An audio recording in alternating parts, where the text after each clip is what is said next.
Haleluya, Tuhan Yesus baik, Tuhan Yesus dahsyat. Nah, saudara-saudara, kenapa Yesus harus terangkat ke surga?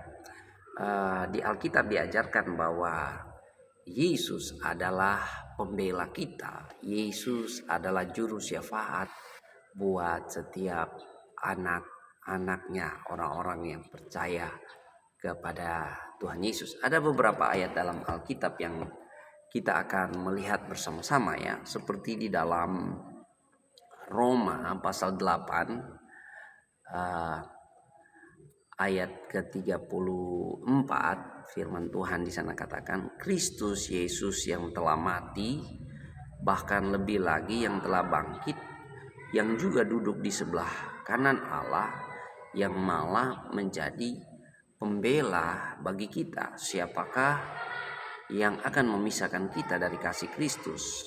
Penindasan atau kesesakan atau penganiayaan atau kelaparan atau ketelanjangan atau bahaya atau pedang ya. Tidak ada yang dapat memisahkan kita dari kasih Tuhan Yesus, karena Tuhan Yesus adalah pembela kita ya. Mari kita lihat bersama-sama di dalam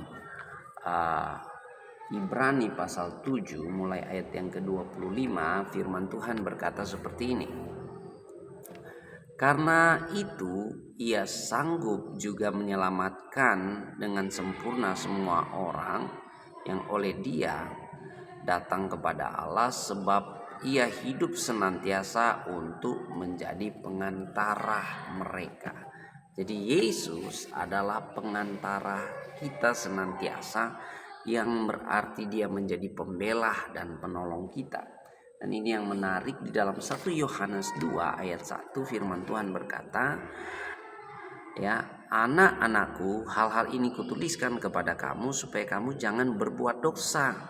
Namun jika seorang berbuat dosa, kita mempunyai seorang pengantara pada Bapa, yaitu Yesus Kristus yang adil, dan ia adalah pendamaian untuk segala dosa kita, dan bukan untuk dosa kita saja, tetapi juga untuk dosa seluruh dunia. Nah, di sini dikata pengantara, ini dalam bahasa aslinya dipakai kata parakletos.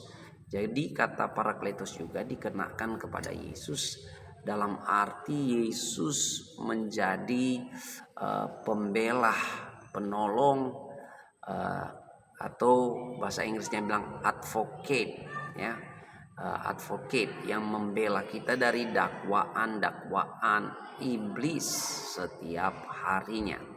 Makanya saat ini apa yang dikerjakan Yesus ketika dia terangkat ke surga, dia naik ke surga, adalah senantiasa dia bersyafaat buat setiap anak-anaknya agar tidak hidup dalam dosa, tapi menjaga keselamatan yang telah diberikannya, menjaga keselamatan yang telah dianugerahkannya. Dan Yesus bersyafaat agar setiap manusia tidak binasa, karena dia sudah mengampuni dosa semua umat manusia, dan dia menantikan semuanya datang kepadanya dan percaya kepada dia dan menerima dia sebagai Tuhan dan Juru Selamat ya. Jadi apa yang dikerjakan Yesus setelah terangkat ke surga? Ya, bersyafaat sampai sekarang ini. Dia menjadi pengantara kita, dia menjadi pembela kita, dia menjadi penolong kita, dia menjadi advocate bagi kita.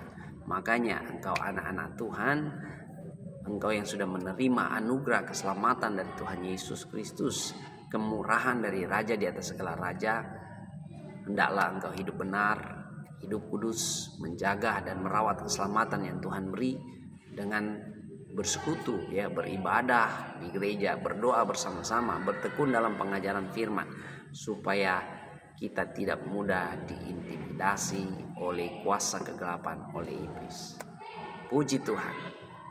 Teman-teman, subscribe channel Pendeta Raymond Mantik, like dan kasih komen-komen yang membangun. Dan kalau di Facebook ya, saudara juga bisa komen-komen yang membangun apabila saudara terberkati dengan konten-konten ini. Semangat!